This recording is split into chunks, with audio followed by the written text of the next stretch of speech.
অর্থনীতির স্থিতিশীলতা ফেরাতে সরকারের হাতে সময় কম মন্তব্য করে অন্তর্বর্তী সরকারের পরিকল্পনা ও শিক্ষা উপদেষ্টা ডক্টর ওয়াহিদুদ্দিন মাহমুদ বলেছেন, আগামী বছর রাজনৈতিকভাবে নির্বাচিত সরকার আসবে, তবে টেকসই উন্নয়নে বাংলাদেশকে বাজার ভিত্তিক অর্থনীতির উপর জোর দেওয়ার পরামর্শ দেন তিনি। শিউলি শবনমের প্রতিবেদন।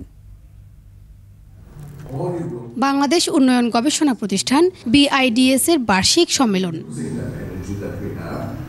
এতে যোগ দিয়ে বাজার অর্থনীতির সমস্যা সম্ভাবনা সহ টেকসই অর্থনীতি গড়তে করণীয় বিভিন্ন দিক নিয়ে কথা বলেন বক্তারা। অর্থনীতিবিদ রেহমান সুবহান বলেন, দারিদ্রতা কমাতে বাংলাদেশ ভালো করছে এবং এটি প্রশংসিত হচ্ছে। Classify this as one of the dynamics of poverty reduction and growth in non-farm agriculture. এদিকে বাংলাদেশ এখনও অর্থনৈতিক কূটনীতিতে পিছিয়ে আছে উল্লেখ করে অন্তর্বর্তী সরকারের পরিকল্পনা ও শিক্ষা উপদেষ্টা ডক্টর ওয়াহিদুদ্দিন মাহমুদ বলেন, বড় বড় কোম্পানিগুলোর টাকা দেশের বাইরে পাচার হয়ে গেছে।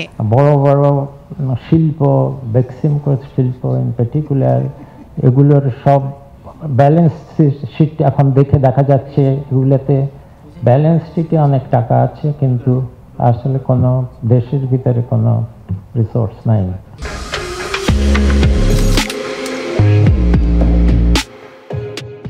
শিক্ষা ও স্বাস্থ্য খাতে রিসোর্স সংকট উল্লেখ করে দক্ষ মানব সম্পদ গড়তে এই দুই খাতে আরও বরাদ্দ বাড়ানোর তাগিদ দেন তিনি।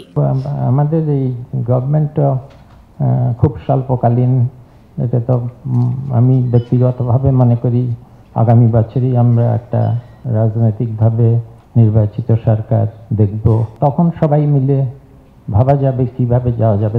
টেকসই উন্নয়নের স্বার্থে সবার জন্য সমান সুযোগ সুবিধা নিশ্চিত করা জরুরি বলেও মনে করেন পরিকল্পনা ও শিক্ষা উপদেষ্টা। শিউলি শবনম, একুশে টেলিভিশন, ঢাকা।